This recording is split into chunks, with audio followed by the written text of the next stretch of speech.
दोस्तों, हरियाणा में court clerk की भर्ती निकाली गई है, जिसके बारे में हम बात करेंगे कि कैसे फॉर्म को आवेदन किया जाएगा। इस भर्ती के लिए स्टेप बाय स्टेप एक लाइव फॉर्म आपको भर के बताएंगे।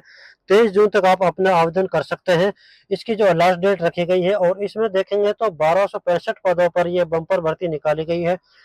परमानेंट भर्ती निकाली गई है। इस भर्ती की सबसे खास बात क्या है कि इस भर्ती में कोई सीईटी रिक्वायर्ड नहीं है। सिर्फ आप क्वालिफिकेशन फुलफिल करते हैं तो आप फॉर्म को आवेदन कर सकते हैं। Bachelor of arts, bachelor of science, अगर आपने ग्रेजुएशन कंप्लीट किया हुआ है तो आप अपना आवेदन कर सकते हैं।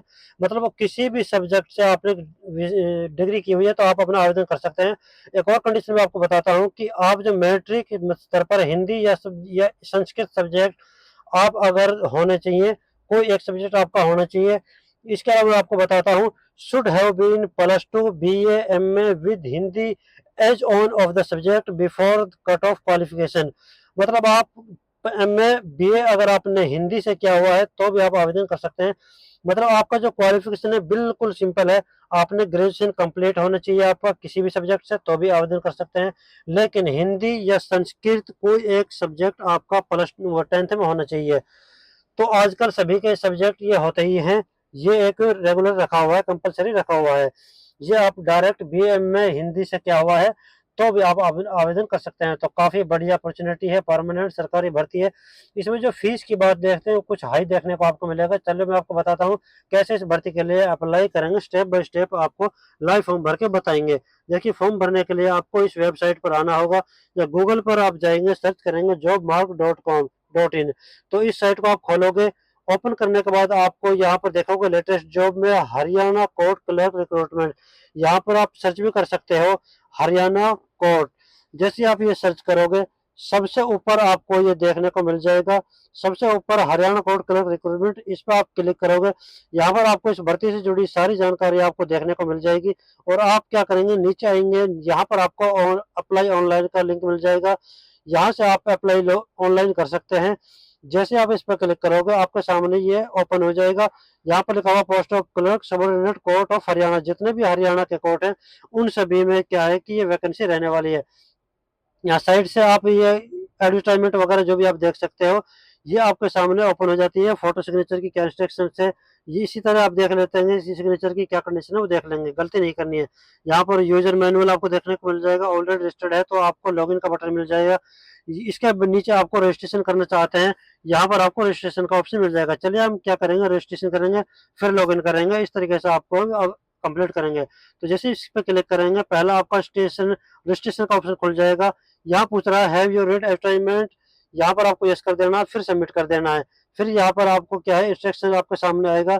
जैसे आप आई एग्री करोगे आपके सामने और यहाँ पे आप फॉर्म ऑनलाइन सामने आपको दिख जाएगा।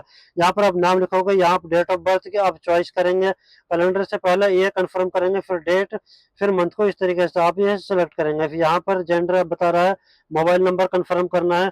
अगर आपके पास अल्टरनेट मोबाइल नंबर है वो दे सकते हैं। ईमेल आईडी, फिर ईमेल आईडी कंफर्म करेंगे। फिर यहाँ पर आप टिक करने के बाद कैप्चा कोड को यहाँ पर रीवेरीफाई का ऑप्शन पे क्लिक करेंगे। जैसे आप इस पर क्लिक करोगे तो आपके सामने सामने ये इंटरफेस खुल जाएगा। यहाँ पर आप देख सकते हो इन जानकारियों को आप वेरीफाई करोगे। फिर इन सभी बॉक्सों को आपको टिक करना है। इन सभी को टिक करने के बाद आपको सबमिट करना होगा। सबमिट करोगे इसके बाद आपको ओके कर देंगे। ओके करने के बाद आपका पहला स्टेप है यहाँ पर कंप्लीट होने जा रहा है। अब देखिए इस प्रकार का आपसे सामने आ जाएगा, एप्लीकेशन नंबर आपके सामने मिल जाएगा। यहाँ पर आपका रजिस्ट्रेशन हो चुका है। उसके बाद हम देखेंगे तो आपके यहाँ पे कुछ जानकारी आपके सामने इंटरफेस होती है। जैसे यहाँ पर इंटरफेस होती है उसके बाद हम करेंगे गो टू एप्लीकेशन का ऊपर बटन, इस पर क्लिक करेंगे। यहाँ पर आपका लोडिंग लेगा, फिर प्लीज वेट आएगा, फिर आप यहाँ पर क्लोज करेंगे। अब देखोगे अब यहाँ पर फॉर्म आपके सामने खुलकर आ गया है।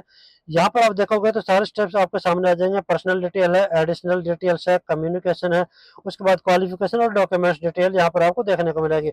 यह सभी स्टेप्स को समझेंगे एक एक करके कैसे इसको हमें भरना है। उससे पहले आपको बोला गया है कि यूजर मैनुअल आपको अच्छे से रीड कर लेंगे। तो आप इस पर क्लिक करके यूजर पे यहाँ पर आप देख लोगे। यहाँ पर आप देखोगे तो आप नीचे आएंगे तो यहाँ पर कुछ जानकारी आपको भरनी है। एक और जरूरी जानकारी आपको बताता हूँ, जैसे रजिस्ट्रेशन करते हैं तुरंत आपके मोबाइल पर एक एसएमएस चला जाता है।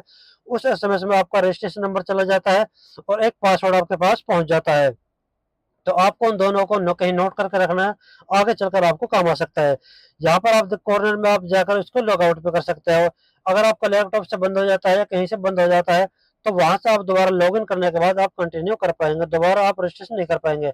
आइडेंटिफिकेशन बार के यहाँ पर आप बॉडी की क्या पहचान है आपको बतानी है, यहाँ पर आप आईडी प्रूफ देना है, और जो भी आप चूज करेंगे उसके बाद यहाँ पर उस आइडेंटिटी कार्ड की यहाँ पर नंबर डाल देंगे। पैन कार्ड करोगे तो पैन कार्ड का यहाँ पर आप नंबर डाल दोगे। जब अगर कुछ भी आप आईडी सिलेक्ट करोगे तो आपको यहाँ पर उस आईडी का नंबर लिखना है। जो भी आप आईडी चूज करेंगे उसकी यहाँ पर नंबर आपको लिखने पड़ेंगे। यहाँ पर आपको नेशनलिटी आपको बताना है, सिटीजन ऑफ इंडिया। यहाँ पर आप बताएंगे कि हरियाणा के निवासी हैं तो यस करेंगे। यहाँ पर आपको हरियाणा का रेजिडेंस जो बनता है उसका नंबर लिखना है। कहाँ से आपने रेजिडेंस बनवाया है उसको यहाँ पर हमें डालना है, जिसको हम डोमिसाइल भी बोलते हैं। जैसे इसको तहसीलदार वेरीफाई करता है, तो यहाँ पर आपको ये बताना है, वो आप यहाँ पर डालोगे। चाहे आपका तहसीलदार है चाहे नायब तहसीलदार है। फिर आपका कब ये आपका इशू करा गया है वो यहाँ पर आपको डेट डालनी है। यहाँ पर आपको टिक करने के बाद नीचे आप अपना मैरिड है अनमैरिड है वो सिलेक्ट करोगे। आपका मदर नेम है, आपका फादर नेम है वो आप लिखोगे। जिस तरीके से मार्कशीट पर आप स्पेलिंग है उसी तरीके से आप यहाँ पर करेंगे। यहाँ पर कैटेगरी बताने के बाद ये सिलेक्ट करेंगे, जिससे भी आप कैटेगरी से बिलोंग करते हैं वो आप यहाँ पर सिलेक्ट करने के बाद यहाँ पर डालोगे। जिस तरीके से मैंने ऊपर बताया था डोमिसाइल का नंबर कहाँ से आपने इशू करवाया है वो आप यहाँ पर देखोगे। उसके बाद आपने कहाँ से ये इशू करा गया है वो सारी चीज यहाँ पर डालोगे। उसके बाद अगर हम दूसरा सर्टिफिकेट पर अप्लाई करते हैं, सेम कंडीशन है, चाहे बीसी है चाहे बीसीबी है, कोई भी आपकी कैटेगरी हो, उन सभी का यहाँ पर नीचे नंबर डालना है। अगर कोई रिजर्वेशन लेना चाहते हैं तो वो यहाँ पर यस करेंगे हरियाणा के निवासी में, तो वहाँ नीचे आपको जाति और रेजिडेंस आपको देना होगा। अगर रिजर्वेशन नहीं लेना चाहता है हरियाणा का तो यहाँ पर वो नो करेगा। यहाँ पर आपको मैरिड स्टेटस आपको डालना पड़ेगा, आप मैरिड है नहीं है वो आप डालोगे। यहाँ पर मदर नेम फादर नेम है, यहाँ पर डालने के बाद आपको फिर यहाँ पर कैटेगरी आप सेलेक्ट कर लोगे, जनरल ऑटोमेटिक हो जाएगा। उसके बाद से नेक्स्ट हो जाएगा। आगे उनको कोई भी डॉक्यूमेंट्स अपलोड करने की जरूरत नहीं पड़ेगी, जैसे कि जाति निवास जो भी मांगे जाते हैं वो यहाँ पर आगे नहीं मांगे जाएंगे। सॉरी, वो यहाँ पर अगर यस कर देते हो, यस करने के बाद आपका सारी कैटेगरीज खुल जाएंगी। चाहे जनरल है तो वो करेंगे। निवास प्रमाण पत्र यानी रेजिडेंस आपको देना जरूरी हो जाता है। उसके बाद हम बात करते हैं अगले ऑप्शन के बाद। यहाँ पर आप जाओगे तो ये जानकारी एक्स सर्विसमैन है तो यहाँ पर यस करेंगे और उसकी जानकारी देंगे, और अदरवाइज नो कर देंगे। अगर फैमिली मेंबर हैं यहाँ पर अगर ये है तो यहाँ नो कर देंगे या यस कर देंगे, जो भी आप करोगे। तो यहाँ पर फ्रीडम फाइटर का ऑप्शन है, डिपेंडेंट है तो यस करेंगे, या यहाँ पर सारी जानकारी खुल के आ जाएगी, भरोगे, अदरवाइज नो करोगे। अगर आप विकलांग है हैंडीकैप है तो यहाँ पर आपको विकलांगता के बारे में आपसे पूछा जाएगा, किस तरीके से विकलांग है, कितने परसेंट हो, ये अदरवाइज इसको नो कर दोगे। उसके बाद स्पोर्ट्स पर्सन के बारे में पूछा जाएगा, अगर आप हैं तो यस करोगे या फिर नो करेंगे। उसके बाद अगर करने के बाद सारी नीचे इंटरफेस खुल जाती है, जैसे मैं उन ऊपर बताया था कि यस करने के बाद इंटरफेस खुल जाएगा। अगर नो करते हैं तो नो करने के बाद आपको कुछ ऑप्शन सामने आपको नहीं आएगा, तो आप नो कर दोगे तो यहाँ पर आपके सामने कुछ नहीं आएगा। तो उसके बाद पूछेंगे कंप्यूटर बेस्ड टेस्ट अगर आप देना चाहते हैं, यह तो आपको देना ही पड़ेगा। जैसे कि विकलांग पर्सन है उनके लिए मैं बता देता हूँ, अगर स्क्राइब चाहिए अगर उनको यस या नो करना पड़ेगा। अगर यहाँ पर do you want computer based test यहाँ पर नो कर देंगे। उसके बाद do you not carry assistivity appear of यहाँ पर भी नो कर देंगे। सॉरी, यह सिर्फ विकलांग पर्सन के लिए है। अगर आप विकलांग पर्सन है तो उन्हीं के लिए ही है, अगर कोई एग्जाम देने में इशू आता है उन्हीं के लिए है। नीचे आपको गाइडलाइन भी दिया हुआ है, यहाँ पर आप गाइडलाइन रीड कर सकते हो अच्छी तरीके से, फुल जानकारी इसमें दी हुई है, यहाँ पर आप पूरा देख सकते हो, ताकि आपको एग्जाम में समय आपको कोई दिक्कत ना आए। यहाँ पर आप देखोगे तो जैसे भी कोई मेडिकल रिक्वायरमेंट है आपकी, कोई भी आपका इशू है, इसमें आप देखोगे। अगर आप यस कर दोगे ऐसा कुछ है नहीं कि आपको मांगेगा ही, आपको गाइडलाइन अच्छे से ध्यान कर लेना है। उसके बाद आपसे मांगा हुआ है कि आप किसी भी इन डिपार्टमेंटों में कार्यरत हैं तो आप यस करेंगे, अदरवाइज नो कर दें। उसके बाद अगर यस करोगे तो आपको नीचे आपको डेजिग्नेशन बताना होगा, हम नो कर देंगे। उसके बाद आप अगला ऑप्शन आते हैं कि यहाँ पर किस तरीके से लगे हुए हैं, कि बहुत से साथी ऐसे होते हैं कि हरियाणा में भी या और भी जगह भी कॉन्ट्रेक्चुअल बेस पर भर्ती निकली हुई होती है कोर्ट में या क्लर्क के पोस्ट पर। इसके अलावा बहुत सारे पोस्टों पर निकलती है। उन पर निकलने के बाद अगर आप उनमें किसी इनमें से किसी से भी अगर आप लगे हुए हैं तो यहाँ पर आप दिया हुआ है, यहाँ पर आप बेनिफिट ले सकते हैं, नहीं तो आपको नो कर देंगे। उसके बाद हम आगे बात करते हैं वेयर यू आर ये डिसमिस्ड। इसकी इस कॉलम को आप नो कर दोगे, रिमूव या डिसमिस किया गया है स्टेट गवर्नमेंट से, ये आपको नो कर देना है। आपका अगेंस्ट कोई FIR है, नो कर देंगे। आप कोई क्रिमिनल रिकॉर्ड आपका कोई है आपका नाम से, तो यहाँ पर हम नो कर देंगे। आपको कभी एक्यूट बना गया है, विक्टिम, ये सारी चीज़ें आपको नो कर देनी है। किस चीज़ के बारे में आपसे पूछा जाएगा, ये ध्यान से हम देख लेंगे कैसे-कैसे भरना है। यहाँ पर यस नो अच्छे तरीके से करेंगे, उसके बाद सेव एंड नेक्स्ट करेंगे, डाटा सेव हो जाएगा, अगला ऑप्शन आपके सामने खुल जाएगा। यहाँ पर कुछ ज़रूरी जानकारी दी हुई है तो आपको प्रॉपर यहाँ पर कुछ लाइन दी हुई है एड्रेस में, कंप्लीट आपको एड्रेस भरेंगे। यहाँ पर आपका कोई जो भी आपका राज्य है वो यहाँ से चुन लेंगे। हरियाणा से हैं तो हम हरियाणा कर लेते हैं, या उसके बाद ये डिस्ट्रिक्ट सिलेक्ट कर लेंगे, पिन कोड डाल देंगे। फिर यहाँ पर पूछा जाएगा कि आपका जो एड्रेस है क्या दोनों सेम है, अगर सेम है तो यस करेंगे, उसके बाद नो कर देंगे। यहाँ पर हम जो भी एड्रेस है वो यहाँ पर फुलफिल कर देंगे। उसके बाद यहाँ पर अगर नो करेंगे तो नीचे एड्रेस फिल करेंगे, उसके बाद हम सेव नेक्स्ट कर देंगे। फिर आपका अगला ऑप्शन आ जाएगा क्वालिफिकेशन का। सबसे पहले आपका पूछ रहा है क्या मैट्रिक स्तर पर आपका हिंदी या संस्कृत कोई सब्जेक्ट है, जो मैंने आपको बताया था, ये आपको यस करना है, ये मैंडेटरी है। अगर आप नो करेंगे तो आप एलिजिबल नहीं होंगे, तो ये ध्यान रखना। तो ये मैंडेटरी है, अगर आप इसको नो करते हैं तो फिर यहाँ पूछेगा आपसे या तो 10+2 या 10वीं में या BA में या MA में एक सब्जेक्ट में आप हिंदी पढ़े हैं तो आपको यस करना होना है। फिर आपको यहाँ पर सिलेक्ट करना पड़ेगा कि आपने किस लेवल पर करे। अगर आप नहीं पढ़े हैं तो नो करेंगे तो आपके सामने आ जाएगा यू आर नॉट एलिजिबल। तो अब यहाँ पर यस करेंगे। तो इसलिए मैंने आपको पहले भी बता दिया था कि हिंदी या संस्कृत या मैट्रिक स्तर पर आपका कंप्लीट होना चाहिए, या आप BA या MA या 10th +2 में आपका हिंदी सब्जेक्ट एक होना चाहिए। तो ये विशेष कर आपको ध्यान देना है, नहीं तो आप फॉर्म के लिए एलिजिबल नहीं हो पाओगे। यहाँ पर आप देखोगे तो मैट्रिक की यहाँ पर कुछ जानकारी मांगी गई है, आपका बोर्ड नेम, स्कूल नेम, आप कब पास आउट किए गए हो, मंथ ईयर यहाँ पर आप डाल दोगे। जो भी आपने पास की हुई है यहाँ पर हम ये एंटर करेंगे जैसे ही। फिर आपका जो है कि मार्क्स क्या था, किस लेवल पे था, कि ग्रेड है, GPA है, जो भी है, कितने ज़्यादा से ज़्यादा कितने आपके जो क्वेश्चन थे, कितने नंबरों में से आपने ये किए हैं, वो यहाँ पर डाल देना है। जो भी परसेंटेज निकल के आएगा सामने लिख देंगे। यहाँ पर पूछ रहा है कि do you purpose of degree bachelor of art या बैचलर ऑफ साइंस, यहाँ पर आपको यस करेंगे, क्योंकि यहाँ पर हम यस करेंगे तो हम ये जो है मैं आवेदन कर रहा हूँ तो यहाँ पर क्वालिफाई करता है, इसलिए मैं कर देता हूँ यहाँ पर बैचलर ऑफ कॉमर्स आर्ट जो भी है हम यहाँ पर कर देते हैं। जो भी आपको करना है, जो भी आपको आपने क्वालिफिकेशन करी है वो यहाँ पर आप सिलेक्ट कर दीजिए, कर दोगे। तो क्योंकि हम उसके बाद हम बात करते हैं कि ये जो क्वालिफिकेशन दी हुई है, ये जो डिग्री करते हैं, BA BSc जो है, BA या B.Ed है, या इसके अलावा और एजुकेशन है वो होते हैं, वो भी कर सकते हो। अदर का भी ऑप्शन है, मान लीजिए इनमें से कोई मैच नहीं कर रहा है तो आप अदर चूज करिए और अपना क्वालिफिकेशन डाल दीजिए। जो भी आपने डिग्री की है वो यहाँ पर डाल सकते हो।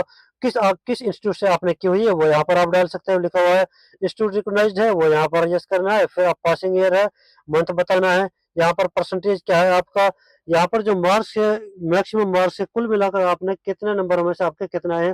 सपोज करो 12 में से आपने मिले हुए 1800 में से, सभी को मिलाकर आप यहाँ पर ध्यान दीजिएगा। जो भी परसेंटेज आपका निकल कर आएगा वो यहाँ पर आप भर दोगे। इसके बाद कंप्यूटर की जानकारी है, यस करेंगे, नहीं है तो नो करोगे तो आप यहाँ पर आ जाएगा नॉट एलिजिबल। तो कंप्यूटर जानकारी आपको होनी चाहिए, क्योंकि एग्जाम कंप्यूटर बेस कर लिया जाएगा। आपका जो थोड़ा बहुत कंप्यूटर पे आपका काम होने आना चाहिए।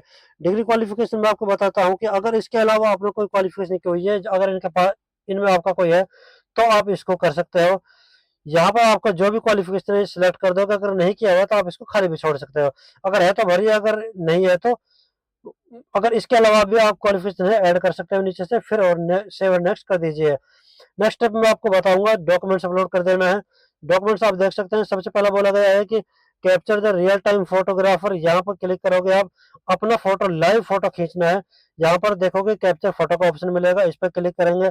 कैमरा अलावा आपको मांगेगा, वो आप करोगे। क्लिक करने के बाद अपना जो फोटो है वो यहाँ पर ऑन हो जाएगा, और आप अपने क्लिक बटन पर कर कर अपना फोटो क्लिक कर लोगे। यहाँ पर आप फोटो क्लिक करने के बाद यहाँ पर लिखा हुआ है कि आपको जो फोटो है वो लाइव फोटो खींचना है। ध्यान रखना है कि आपका बैकग्राउंड व्हाइट होना चाहिए या कोई भी प्लेन होना चाहिए, उसी से आप ये कर सकते हो। कोई आपका पुराना फोटो नहीं होना चाहिए। उसके बाद मैं आपको बता देता हूँ कि जो आपका ये यहाँ पर मांगा हुआ है पासपोर्ट साइज के जो फोटो अपलोड करना है, कि 1 मंथ से पुराना आपका पुराना नहीं होना चाहिए। यहाँ पर साइज में बोला गया है किस साइज के अंदर आपको अपना जो ये मांगा गया है। तो यहाँ पर इसमें क्लिक करोगे तो यहाँ पर आप मांगा है कि 80 से 200 बीच KB के बीच मांगा हुआ है, वो यहाँ पर आप डाल दोगे। अब आपको मैं बता देता हूँ कि आपको फोटो रिसाइज वगैरह जो करना है कैसे करना है। गूगल में जाओगे तो आप लिखोगे KB रिसाइज, जैसे आप लिखोगे पहले साइट पर क्लिक करने के बाद ये आपका इंटरफेस ओपन हो जाएगा। यहाँ पर आप अच्छे से देख लीजिए, इसमें लिखा हुआ है क्लिक क्लिक, जो भी ये वेबसाइट है इसको ओपन कर लीजिएगा, इससे अच्छे से आपका इमेज हो जाएगा। यहाँ पर आप फोटो आप चूज करोगे, जो भी आपका फोटो आएगा वो यहाँ पर फोटो आप चूज कर सकते हो। जो भी आपका व्हाइट बैकग्राउंड है उस पर आप क्लिक करने के बाद अपना बोला गया है कि हमको इसी पिक्सल में चाहिए, तो यहाँ पर लिखा हुआ है 276 बाय 118 बोला गया है। तो अब हम क्या करेंगे कि यहाँ पर जो पिक्सल है 276 लिखेंगे।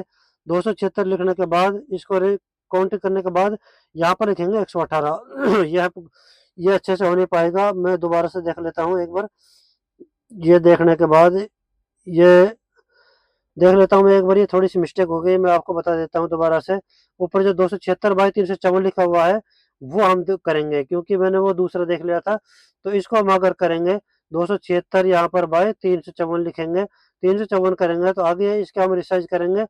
अब हमको केबी बोला गया है कि 100 केबी हम रख देते हैं, या जो भी हम केबी रखने वो यहाँ पर कर देंगे और अपने फोटो को यहाँ पर रिड्यूस कर देंगे। तो यहाँ पर आप देखोगे कि जो आपकी डेट है वो यहाँ पर सिलेक्ट करोगे, जो कि आपका 1 महीने से ज़्यादा पुराना नहीं होना चाहिए। जिस दिन आपका फ़ोटो है उससे 1 महीने पुराना नहीं होना चाहिए। इसलिए आपको लेटेस्ट जो आपको फ़ोटो है वो यहाँ पर आपको फ़ोटो अपलोड करना पड़ेगा, 1 महीने से पुराना नहीं होना चाहिए। अब हम आगे बात करते हैं कि जो पासपोर्ट फ़ोटो साइज़ यहाँ पर लिखा हुआ है कि पासपोर्ट साइज़ का फ़ोटो लिखा हुआ है 276 बाई 118 पिक्सल का बोला गया है। तो उसी तरीके से हम यहाँ पर अब फ़ोटो को देखेंगे, उसको और रिसाइज़ करेंगे और केबी को ध्यान रखेंगे कि 50 से 200 केबी के बीच में आपको फ़ोटो होना चाहिए। तो यहाँ पर जो साइज़ बोला गया है हम यहाँ पर नीचे देख लेते हैं उसी वेबसाइट पर जाकर। यहाँ पर से यहाँ पर अपने फ़ोटो को या सिग्नेचर को जो भी यहाँ पर चूज़ करेंगे और यहाँ पर साइज़ कर देंगे। तो यहाँ पर रिड्यूस कर देंगे तो यहाँ पर रिसाइज हो जाएगा। तो यहाँ पर मैं आपको बता दिया है कि फॉर्म सिग्नेचर अपलोड यहाँ पर करने के बाद इन सभी बॉक्सों को आप टिक करोगे और आप यहाँ पर नीचे कैप्चा डाल दोगे। कैप्चा करने के बाद प्रोसीड कर दोगे, सारी जानकारी आपके सामने आ जाएगी। जो भी आपने जानकारी शेयर करी है, आपने जानकारी को अच्छे से देख लीजिए। जो भी आपने जानकारी भरी है उस जानकारी में कोई गलती तो नहीं है। अगर जानकारी कंप्लीट सही है तो आप यहाँ पर सबमिट कर दोगे। अगर आपकी नहीं है तो आप नीचे बैक भी कर सकते हो, तो हम अब सबमिट करेंगे। तो यहाँ पर आ रहा है please view captured image before submit. आपने जो कैप्चर इमेज जो आपने लगाया हुआ है उसको एक बार व्यू करिए, तो आपने जो फोटो लगाया था उसको एक बार देखिए। वो यहाँ पर हम एक बार दबा देते हैं, तो यहाँ पर एक इनेबल होने के बाद क्लिक कर दिया है। ये क्लिक करने के बाद एक प्रीव्यू हो जाएगा। पासपोर्ट साइज फौज अपलोड किया था, सारी चीज़ें एक बार प्रीव्यू कर लेते हैं। प्रीव्यू करने के बाद हम सारी चीज़ें के बाद हम सबमिट करेंगे, तभी आपका सबमिट होगा। तो एक बार कैप्चर डालने के बाद हम सबमिट कर देंगे और उसके बाद आपका आगे प्रोसेस प्रोसेस हो जाएगा।